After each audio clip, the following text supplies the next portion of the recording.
Morre em São Paulo aos 101 anos de idade. Em fevereiro deste ano, a notícia da morte de uma japonesa naturalizada brasileira que entristeceu todo o Brasil. A Tomi Otaki. Eles vieram aqui para se despedir da artista. Tomi Otaki foi uma japonesa que imigrou para o Brasil antes da Segunda Guerra e se tornou uma artista plástica reconhecida em todo o Brasil, sendo premiada com a mais alta condecoração cultural do país. Até a presidenta do Brasil fez um discurso em memória à sua morte. A cultura brasileira perdeu hoje Tomi Otaki. Grande dama da pintura nacional, Tomi Otaki nasceu no Japão, mas ao longo de sua vida centenária se tornou intrinsecamente brasileira.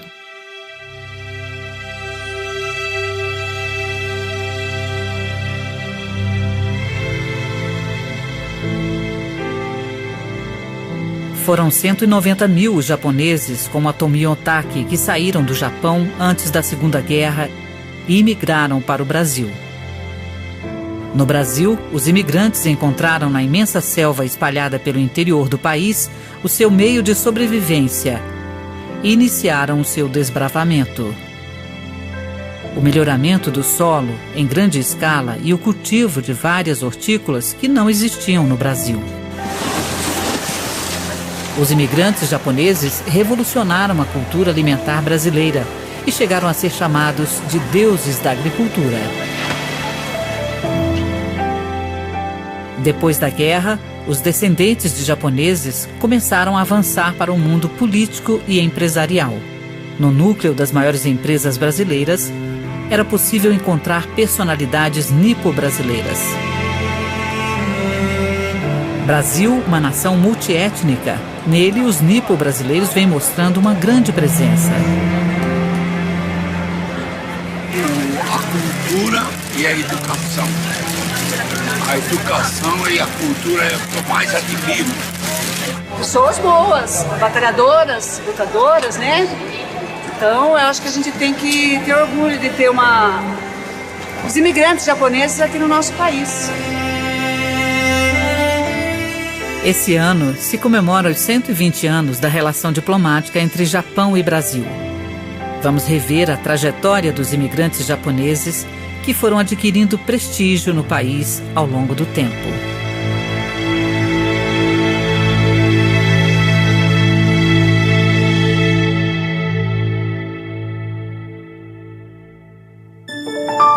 Brasil, um país localizado no hemisfério sul, a uma distância de 20 mil quilômetros do Japão.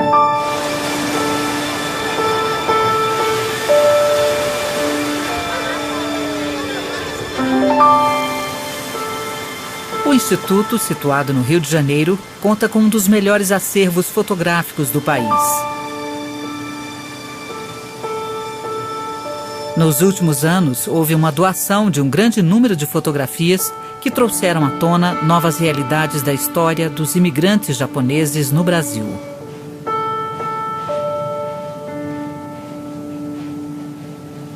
Essas fotografias, que chegam a um número de 20 mil, estão sendo pesquisadas e armazenadas no momento.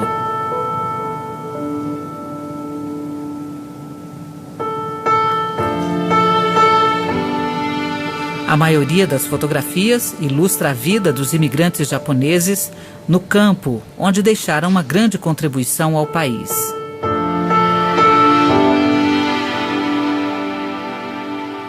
Até então, a história dos imigrantes japoneses era contada como algo cercada de dificuldades, tanto em termos de condições de trabalho como de vida.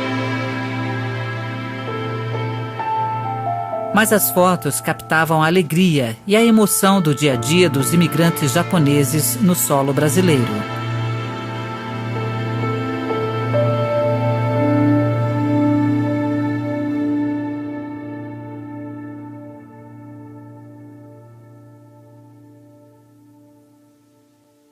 O nome do fotógrafo é Haruo Ohara.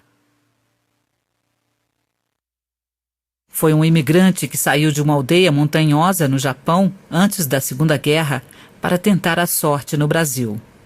Um artista, ele é obviamente um homem do campo, um homem da lavoura, acho que ele tem relevância internacional. É uma fotografia que pode ser pensada e deve ser pensada em termos internacionais. Existem outras dimensões documentais importantes, né? E ele faz isso ao longo de muitas décadas. Enfim, há um grande legado documental. Aldeia Yananose Ishimi, província de Kochi. O autor das fotografias, Haruo Ohara, deixou esta aldeia montanhosa em 1927 para imigrar ao Brasil.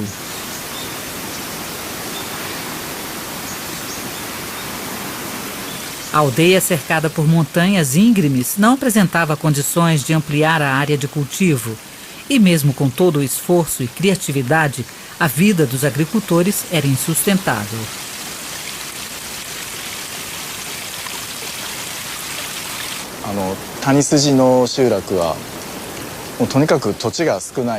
Principalmente as aldeias localizadas em vales sofriam com a falta de terras para a lavoura e eles tiveram que criar taludes de pedra para garantir um mínimo de espaço para suas casas e para a área de plantar.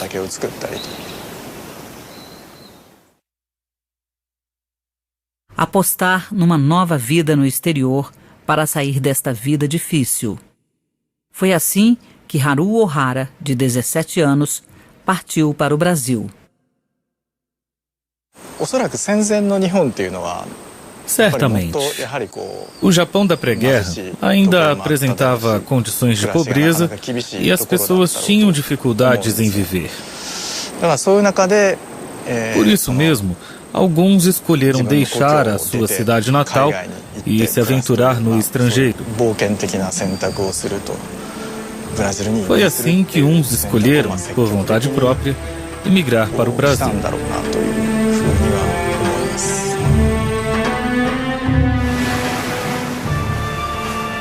O grande motivo para muitos japoneses emigrarem para o Brasil surgiu há 120 anos atrás, em Paris, França.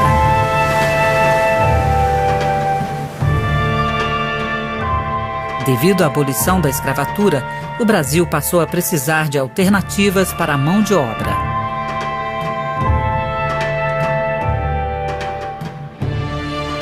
Quem atendeu a esta demanda foi o Japão.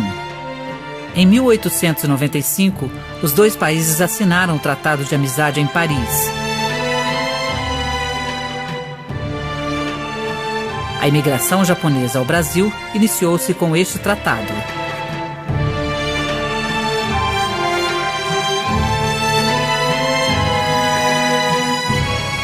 Em 1908, o navio Kasatomaru levou os primeiros imigrantes japoneses. E desde então, 190 mil japoneses partiram para o Brasil no período anterior à Segunda Guerra. Os imigrantes seguiram para as fazendas em várias partes do país, como trabalhadores contratados. Os imigrantes haviam ouvido que iriam receber o salário de acordo com a sua produção e que podiam ganhar até 5 vezes mais do que no Japão. Principalmente a lavoura de café, que na época era chamado de árvore de ouro, por ser a principal indústria brasileira, enchiam os imigrantes japoneses de esperança.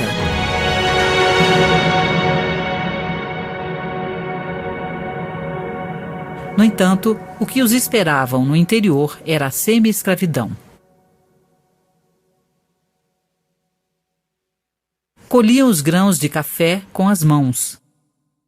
Catavam do chão os grãos caídos. Um trabalho árduo que durava o dia todo. E mesmo assim, o salário pago chegava a 1/10 do que havia sido prometido a eles. Haruo Ohara também viveu dias árduos como trabalhador contratado na fazenda.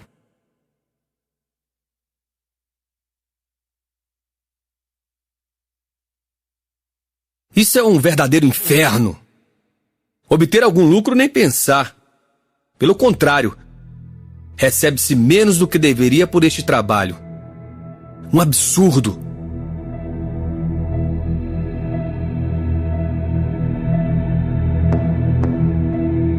Não podemos continuar assim.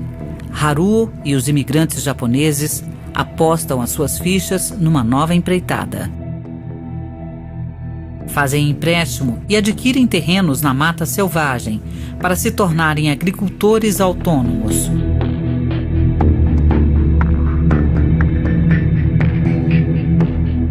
Derrubam árvores cujos tamanhos nunca tinham visto e desbravam as suas terras para cultivo. Durante o desbravamento, muitos ficaram gravemente feridos e outros morreram. Famílias inteiras sucumbiram à malária.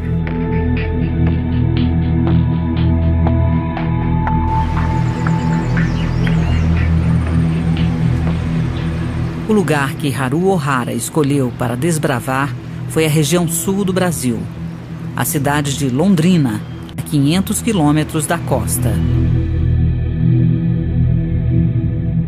Na época de chegada de Haruo, o lugar estava cercado de mata selvagem.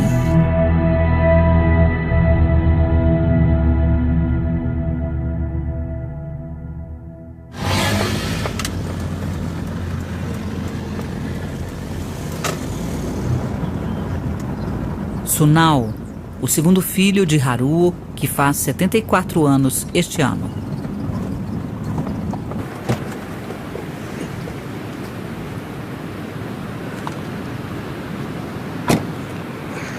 Haruo desbravou toda essa área de 50 hectares de mata. Atualmente, a área é uma zona urbana com 2.000 habitantes.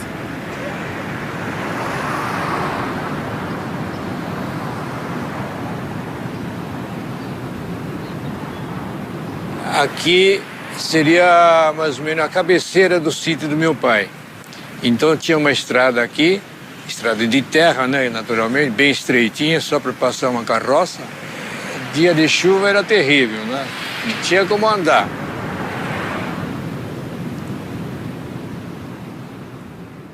Era dia após dia cortando árvores grandes, uma por uma, e depois arrancando as suas profundas raízes.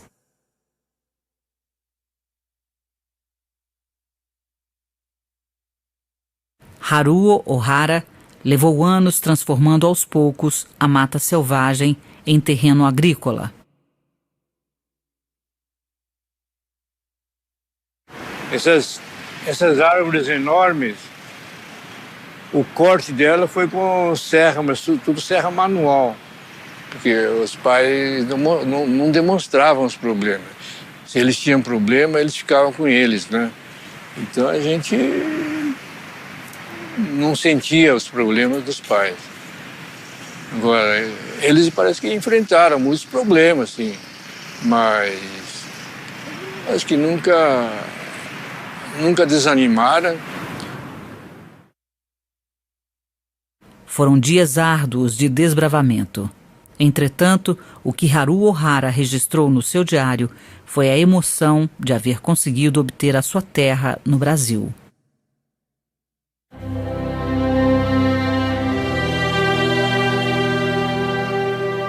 Neste momento, o meu sonho de longa data chega à metade do seu caminho. Finalmente posso fincar os meus pés na minha montanha. Depois de 6 anos, estou dando o primeiro passo da etapa de produção da minha empreitada.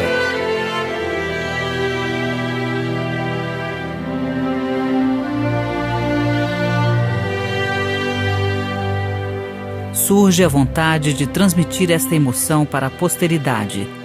5 anos depois de se estabelecer no campo, Haruo adquire a sua câmera. A primeira foto de Haruo foi a figura da sua esposa, que parou para sorrir para a câmera durante o trabalho no campo. Haruo foi abençoado com 9 filhos.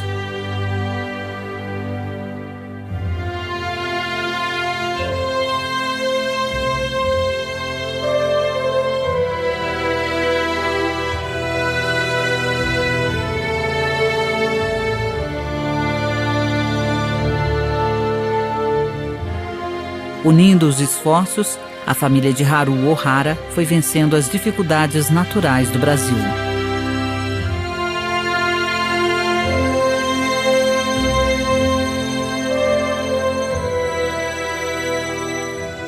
Privilegiados são aqueles que vivenciam o esforço do desbravamento e a alegria da criação.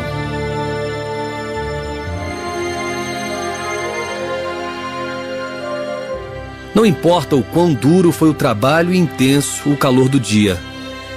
Quando a noite chega com o seu frescor e repouso, lembro com prazer do trabalho que fiz no dia.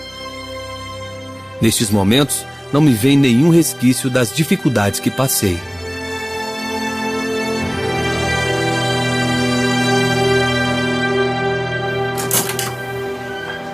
Boa tarde. Boa tarde.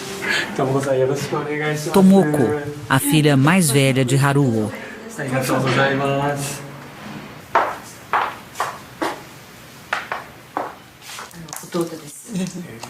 Ela lembra bem a figura do pai, que vivia fascinado com as imensas terras brasileiras e que nunca chegou a reclamar das dificuldades e das mazelas vividas. Aí eu fui ler o que meu pai falou. Ele disse que foi uma experiência maravilhosa que ele teve. Ele dormiu num buraco, assim, porque não tinha nem casa ainda quando ele veio.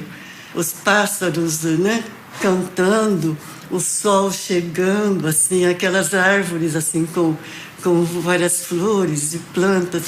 Foi muito lindo. Eu falei, só ele mesmo, né, naquela dificuldade toda, né? Não sabia nem onde dormir ainda, né? Eu falei, nossa, é meu pai mesmo, esse é meu pai. Haruo Ohara e os imigrantes japoneses que desbravaram a mata selvagem vão promovendo ativamente o melhoramento das variedades dos produtos agrícolas e do solo. Em tempos, vão lançando com sucesso novas verduras e frutas inexistentes no Brasil até então, e passam a ser aclamados como deuses da agricultura. Este é o mapa de distribuição das fazendas administradas por imigrantes. Se considerarmos todo o território nacional, a área total chega a 4,6 milhões de hectares, o que equivale praticamente à área total da ilha de Kyushu. Matas selvagens foram se tornando terras agrícolas graças às mãos dos imigrantes japoneses. O professor Susumu Miao, do Centro de Estudos Nipo-Brasileiros, pesquisa a história da imigração. Ele diz que a paixão dos imigrantes japoneses pela agricultura ganhou o respeito dos brasileiros. Até a década de 1930, as variedades de verduras e frutas existentes no Brasil eram muito frágeis. Aí vieram os imigrantes japoneses e pegaram um tomate nativo, por exemplo, e melhoraram a variedade e começaram a produzir tomates excelentes. Fizeram isso em curto tempo e eles melhoraram também outras frutas. Aí todo mundo ficou surpreso, inclusive o governo brasileiro. Começaram a dizer que o japonês é o deus da agricultura. Foi aí que nasceu esse termo. Haruo Ohara e os imigrantes japoneses foram superando as condições adversas, como o trabalho contratado e o desbravamento da mata selvagem, e conseguiram ganhar e obter a confiança da sociedade brasileira.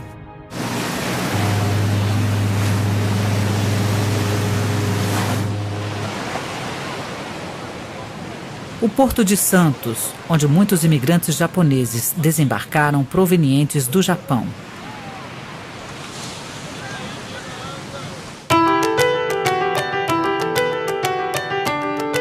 Aqui foi instalado um monumento para representar a história de sucesso dos imigrantes japoneses. Foi a Tomi Otaki, bastante, ela é bonita, dá pra ver de toda a orla da praia. Conheço, eu vi alguns documentários dela na televisão. Ela tem diversos trabalhos expostos no Brasil e fora do Brasil. A autora desta obra foi também uma imigrante japonesa da pré-guerra, Tomi Otaki, que se tornaria uma artista plástica de unanimidade nacional. Ela saiu do Japão aos 20 e tantos anos. Após a Segunda Guerra, já no Brasil, começou a apresentar as suas pinturas, esculturas e monumentos de grandes dimensões.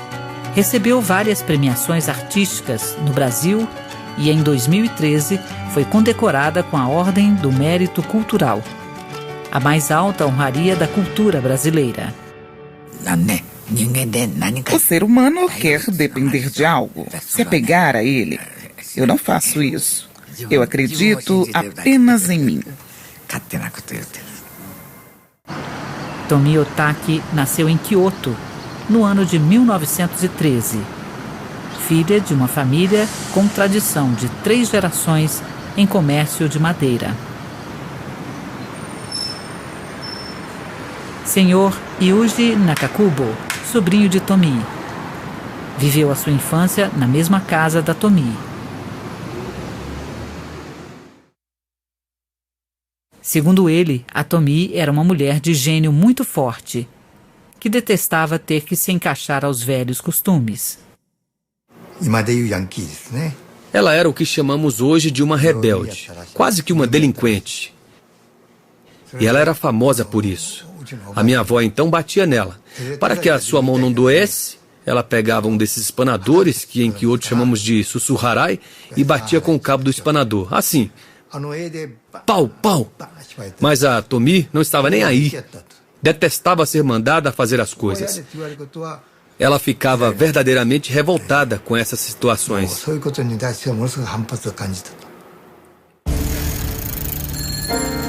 No início da era Showa, a Tomie passa a sua juventude em Kyoto. Na época, o status social das mulheres ainda era baixo e elas não tinham o direito de votar. Aos 23 anos, Tomie toma uma decisão surpreendente. Embarca no navio de imigrantes para o Brasil, à revelia dos seus pais.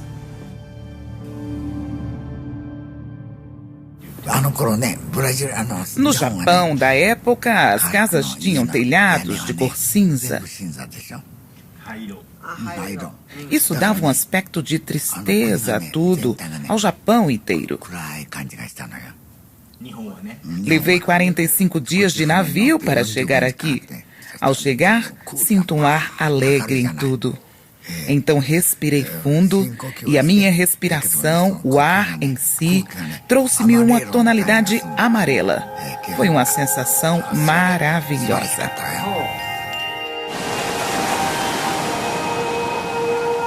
Na época da chegada da Tomie, o Brasil já havia recebido imigrantes de mais de 20 países.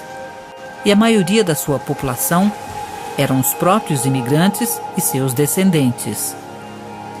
O artigo da Constituição brasileira garante a igualdade de direitos a todos os seus residentes, independentemente da sua nacionalidade.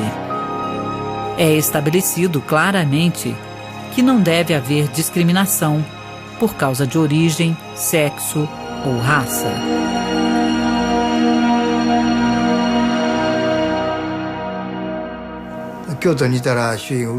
Se ela ficasse em Kyoto, as pessoas ao seu redor não iam deixá-la em paz. Kyoto é uma cidade cheia de convenções. Também havia desigualdade de gêneros que lá no Brasil não devia ser tanta. Por isso penso que a vida aqui não combinava com a personalidade da minha tia. Tomie foi ao Brasil em busca da liberdade e lá casou e teve filhos. No entanto, surge uma situação social que a Tomie e os imigrantes japoneses não esperavam.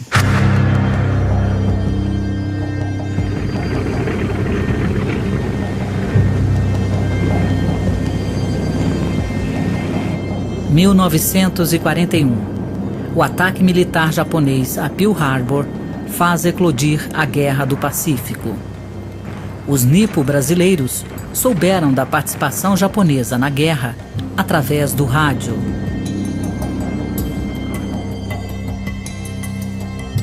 Um mês após o início da Guerra do Pacífico, o governo brasileiro, em alinhamento com a política norte-americana, declara apoio aos aliados.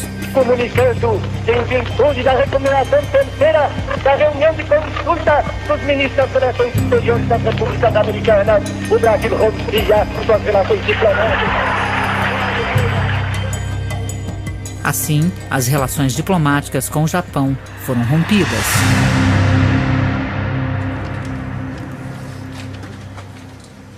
Arquiteto Rui Otaki, o filho mais velho da Tomie Otaki. Na época, a família morava na cidade de São Paulo. Para ele, apesar de haver restrições aos nipo-brasileiros durante a guerra, não foi notada uma forte opressão. Houve preconceitos contra os japoneses, alemães e italianos radicados no Brasil, principalmente em São Paulo. Em relação aos japoneses,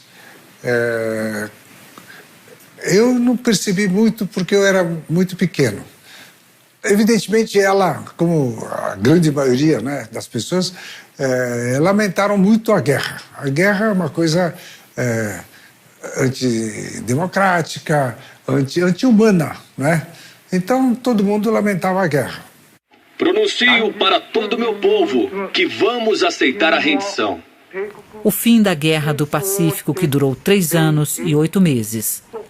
Porém, a derrota do Japão na guerra trouxe uma inesperada crise dentro da colônia japonesa no Brasil.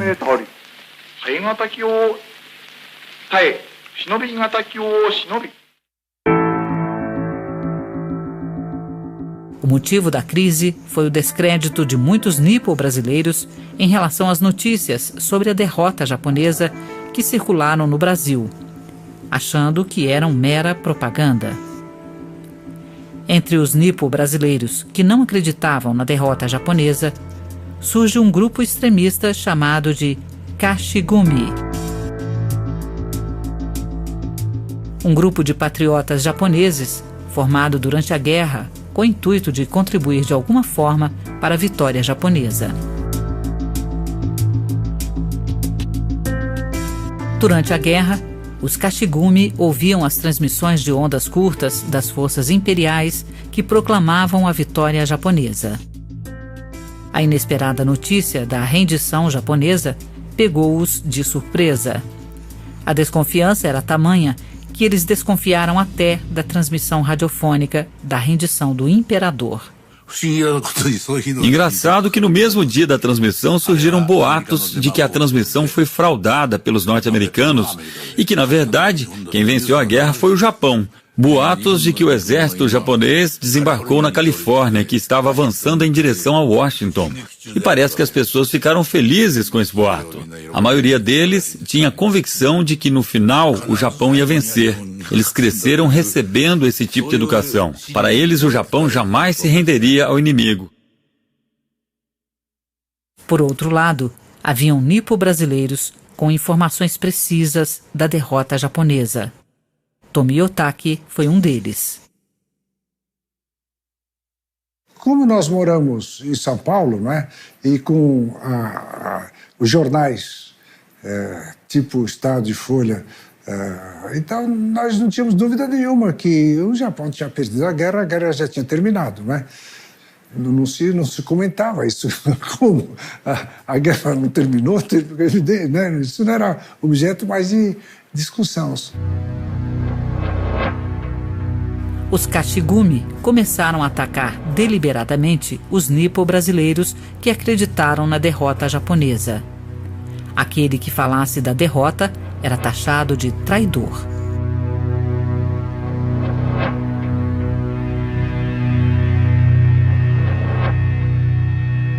E 7 meses após a derrota na guerra,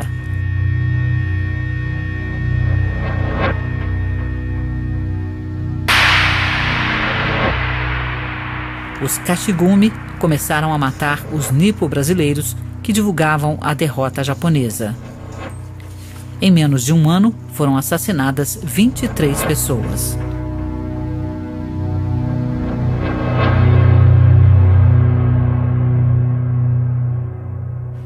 Estes incidentes chocaram a sociedade brasileira. E a confiança depositada nos nipo-brasileiros até então começa a esmorecer.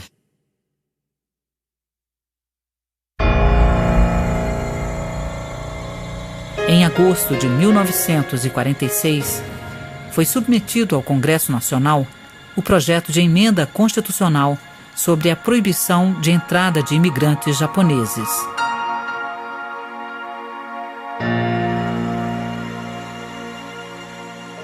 O japonês é como enxofre, insolúvel. É uma raça inassimilável.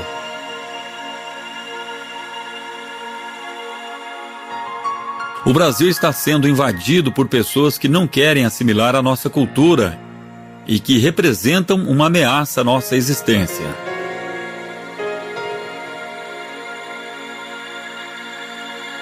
Também surgem vozes contrárias à proibição. O ato representa nada mais que discriminação racial.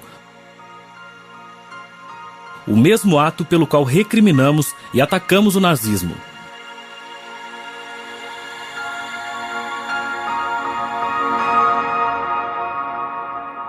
A discussão chega a um impasse e a decisão vai à votação.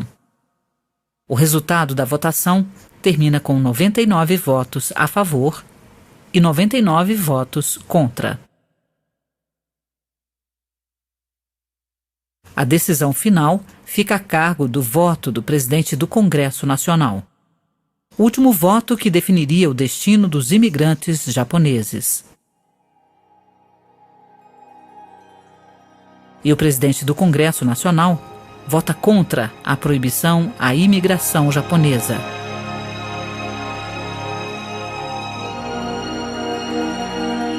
Rejeitando a emenda constitucional.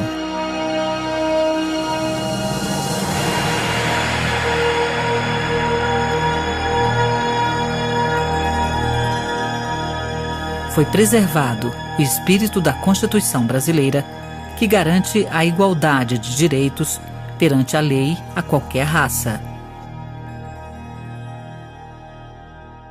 Embora tenha se livrado da expulsão da sociedade brasileira, a confiança depositada nos nipo-brasileiros ficou profundamente abalada.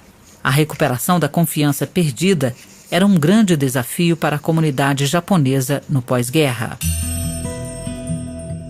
Este é o desfile feito pelos nipo-brasileiros em São Paulo, em 1958. Os nipo-brasileiros começaram a desenvolver diversas atividades no pós-guerra, com o intuito de se integrarem à sociedade brasileira.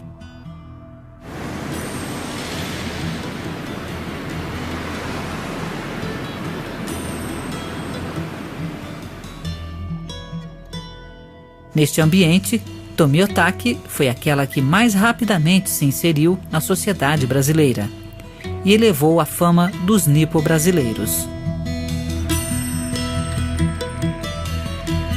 Antes e durante a Segunda Guerra, Tomi levava uma vida de dona de casa e, terminada a guerra, começa a trilhar o seu caminho como artista plástica.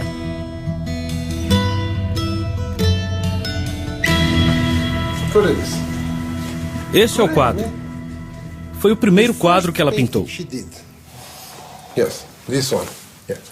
Aos 39 anos, Tomi aprende o básico sobre a pintura e começa pela primeira vez a pintar, principalmente paisagens. Mas em apenas 3 anos, Tomi começa a se despontar como artista plástica. O motivo pelo seu rápido crescimento foi o intercâmbio com os artistas brasileiros. Foi onde ela conheceu a pintura abstrata, que estava em evidência na época. Tomi mergulha no mundo do abstracionismo, um mundo sem formas fixas, sem regras, de total liberdade. Na época, os nipo-brasileiros que aspiravam a artistas no Brasil formaram um grupo próprio e estavam desenvolvendo as suas próprias atividades. Mas Tomi continuou desenvolvendo a sua obra para além dos limites da comunidade. Eu acho que ela não gostava muito desse fechamento, né? Ela achava que, se está morando no Brasil, eu acho que tem que abrir mais, né? E por isso os contatos dela dentro da colônia também foram muito pequenos. Ela queria era ficar reconhecida, se a pintura dela fosse boa, no meio do Brasil.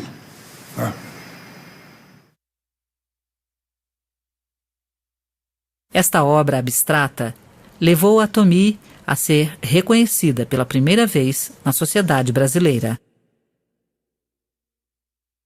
Tomi desenhou a obra com pincel e de olhos fechados. É dito que a obra representa influências da filosofia zen japonesa e de técnicas de caligrafia oriental que a Tomi pesquisou com afinco na época. O que ela buscava? Com a sua história zen, com a sua experiência de caligrafia.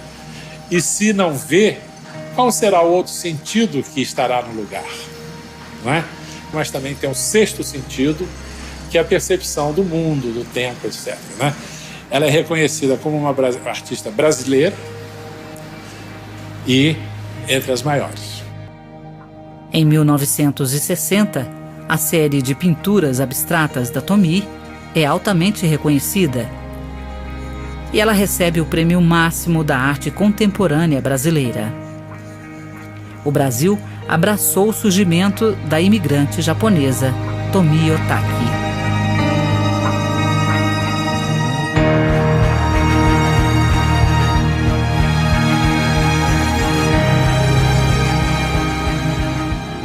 Tomi Otaki alcançou um grande sucesso dentro da sociedade brasileira. Na década de 1980, ela iria dar um salto ainda maior como artista.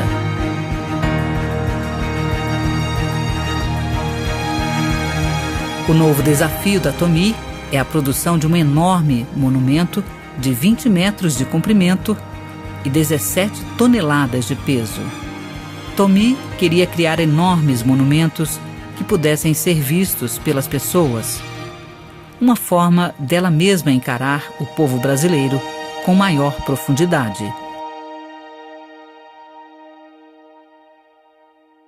Os quadros que eu produzia só podem ser vistos dentro de um museu ou nas galerias de arte.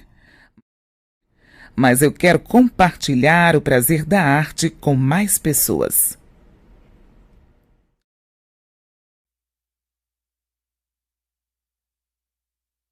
A enorme obra da Tomi foi instalada na principal lagoa dos cidadãos cariocas.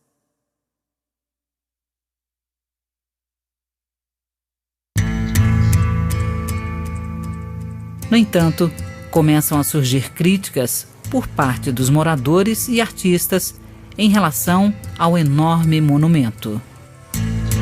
Parece uma aranha.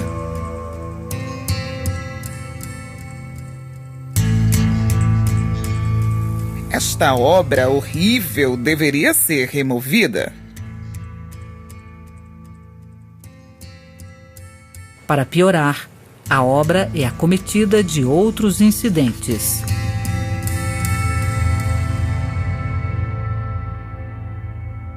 E as pessoas iam de barquinho, subiam e ela começou a adernar.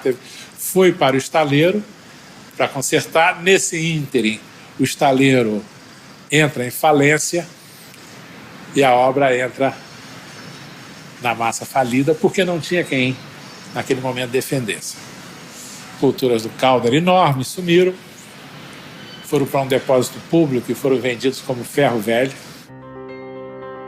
Encarar o povo brasileiro com maior profundidade através dos enormes monumentos. Mesmo com sua obra sucateada, Tomi não para de produzir mais monumentos.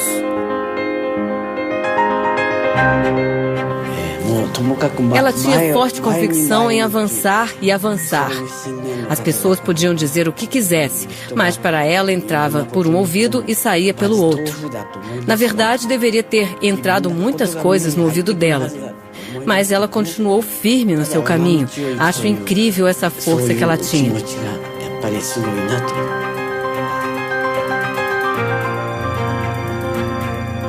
Tomi Otaki não se intimidou com as críticas e a incompreensão.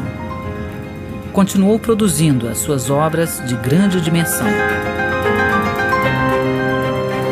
A obra de 40 metros de extensão, construída numa das principais vias que corta a cidade de São Paulo.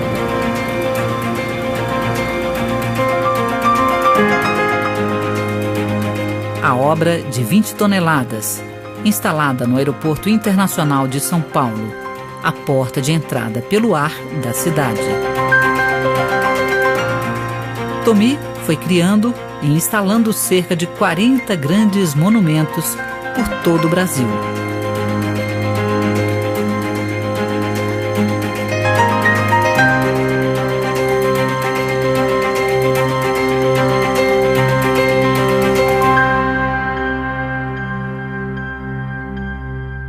Isso aí eu fui vendo ela trabalhar, etc., e eu fui acreditando que realmente, se quiser ser de vanguarda, precisa ter essa capacidade de subir. Na hora que sobe, porque sai fora do comum, do senso comum, existe muita polêmica. É porque você está inovando. Bom, quem tem medo de polêmica nunca vai ser de vanguarda. Vanguarda atravessa essa polêmica, né? Os monumentos que a Tomi Otaki continuou a produzir com persistência foram aos poucos sendo aceitos pela sociedade brasileira, composta de diversas culturas.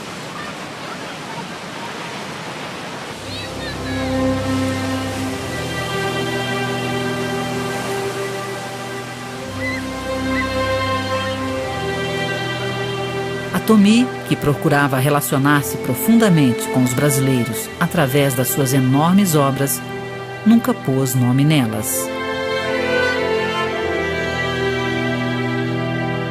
Parece uma onda. Desenhos de ondas. Ele sobe e desce da onda. Isso que nos leva a refletir que pode transmitir alguma... Eu achei que fosse um dragão. Falei, parece um desenho de um dragão, de uma serpente, né? Muito bonito. É lindo. É lindo. É lindo.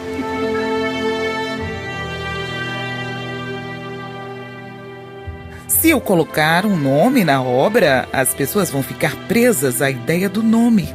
E isso vai diluir a sensação que a própria pessoa teve diante da obra.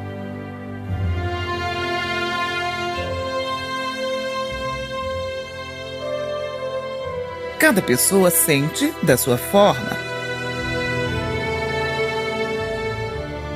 Essa diferença é o mais interessante e eu acho que é a coisa mais valiosa que há.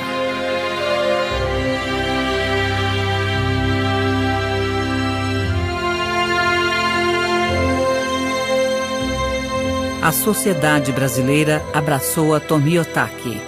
Depois da guerra, os nipo-brasileiros se tornaram mais presentes para apoiar a sociedade brasileira em todos os setores. Deputados federais e ministros, presidentes de uma grande empresa petrolífera e personalidades televisivas.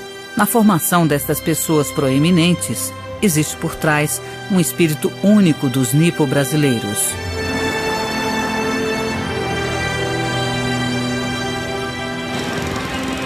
A cidade de Londrina foi consolidada graças ao desbravamento de terras feito por muitos imigrantes japoneses. Haruo Ohara também desbravou as suas terras na cidade e administrou a sua fazenda. Depois da Segunda Guerra, Haruo muda a sua vida de forma drástica. Em 1951, ele vende a fazenda que concebeu com suas próprias mãos e muda-se para uma casa que construiu no centro da cidade. O objetivo era a educação dos seus filhos. Bom dia, konnichiwa. No momento, vive na casa de Sunao, o segundo filho de Haruo. Quando a família se mudou para a casa, ele tinha 10 anos de idade e estava no primário. Quando a gente veio para cá, ficou mais fácil para todos os filhos estudarem.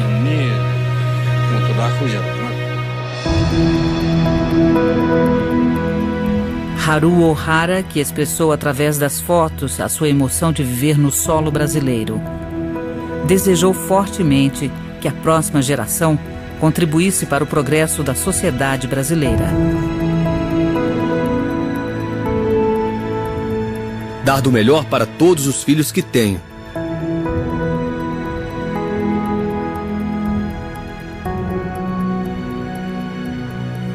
Ficarei feliz se um dia eles se tornarem pessoas capazes de contribuir o mínimo que seja para o mundo.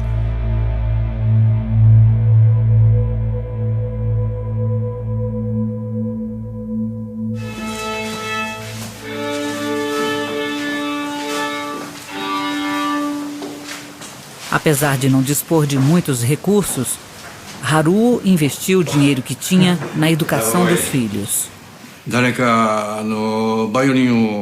Ele perguntou aos filhos: alguém quer aprender violino ou piano? Foi aí que eu disse que queria aprender a tocar violino.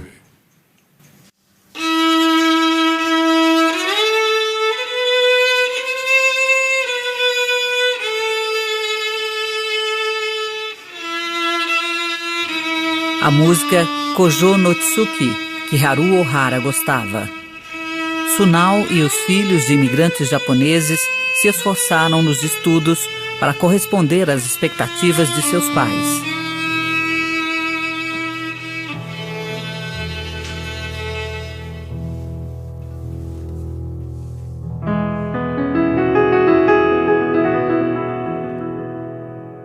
Graças ao esforço, todos os 4 filhos e as 5 filhas conseguiram ingressar na faculdade.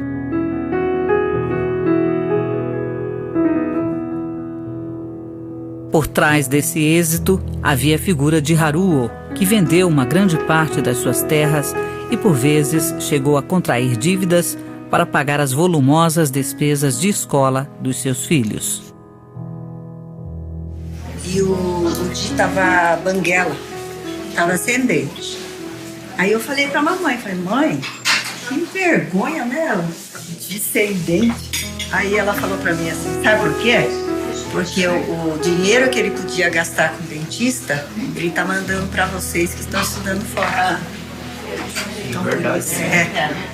Então meu pai queria que a gente enfrentasse a sociedade brasileira também, né? Mas sempre a preocupação dele foi o estudo mesmo. Né? Porque ele dizia que não vai ter dinheiro para deixar para os filhos, mas educação sim. Né? Então, se a gente precisar, a gente tinha que ter conhecimento suficiente para abrir o caminho para a gente. Né? Foi esse a maneira de ele educar a gente. Uhum.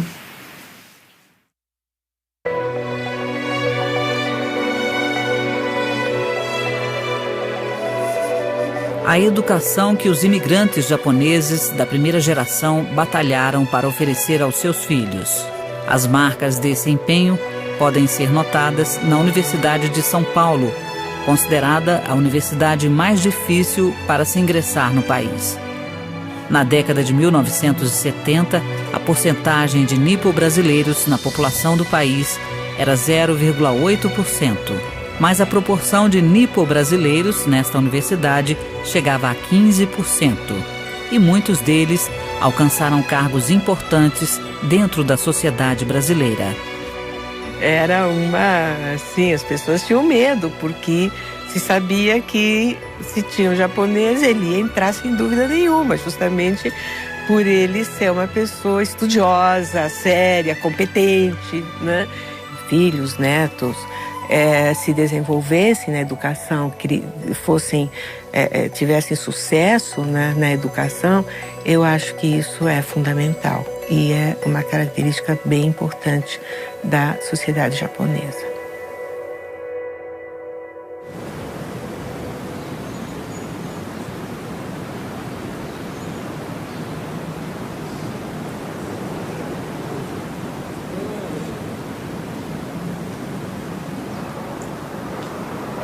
Entrando aí.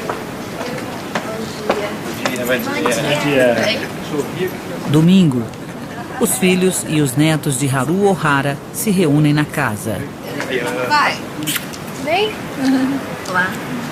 Oi. Oi. Eita.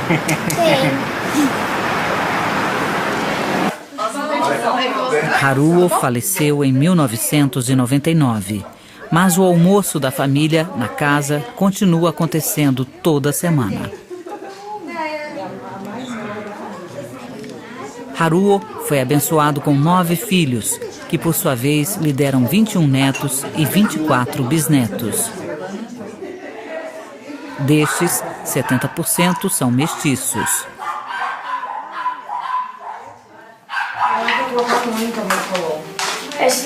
Ninguém. Joga. Joga. Ó, deve ser que tá quente. Essa aqui deve estar boa já. Saulo, neto de Haruo Ohara, que aprendeu a fotografar com o avô, se tornou fotógrafo.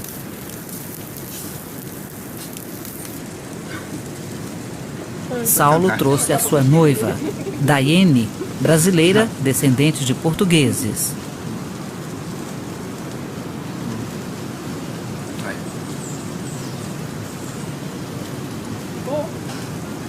Linguiça é boa. Ela cozinha melhor. Ela que cozinha mais. Ele cozinha bem também. Não. Os tempos em que os imigrantes japoneses desejavam que seus filhos casassem com nipo-brasileiros ficaram para trás.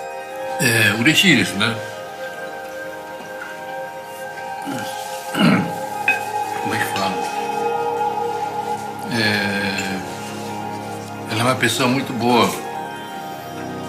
Daí eu escrevi uma cartinha pra ela na internet, no e-mail. Daí ela respondeu tudo e a gente se encontrou e deu muito certo desde o começo, né? E fico muito contente de ter conhecido o Saulo e saber que os pais deles são bem simples, sempre acolhedores, nunca... Acho que não tive... Só tenho a agradecer, só. No momento, está nascendo a 6ª geração de nipo-brasileiros. Segundo o pesquisador Mi Yao, os nipo-brasileiros irão se miscigenando dentro da sociedade multiétnica brasileira e formarão uma nova sociedade. O que vai acontecer com a sociedade nipo-brasileira nos próximos 120 anos? Eu acho que ela vai desaparecer facilmente. Penso que nem vai mais existir o termo Nikkei. É assim que acontece numa cultura salada. Nos Estados Unidos costuma-se dizer cultura salada. Numa salada entram várias verduras. Alface tem sabor de alface, tomate tem seu sabor, e todos vivem juntos e cada um contribui para formar um sabor único. Ou seja, as raças se unem cada uma contribuindo com a sua cultura, e essas contribuições se integram para formar a sociedade brasileira. Essa é a ideia.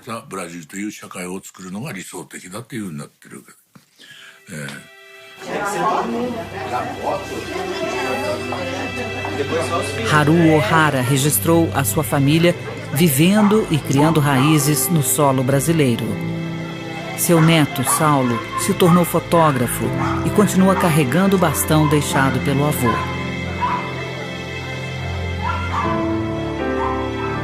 A família que Haruo iniciou no Brasil faz 70 anos este ano. Tá. Alá. Uma, mais uma. Ô, Dai, só sai um pouquinho da levanta. Isso. Aí.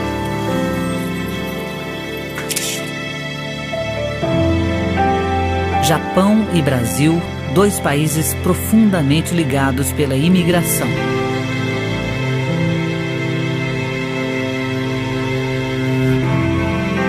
Faz 120 anos desde que essa relação se iniciou. E agora, uma nova era está prestes a começar.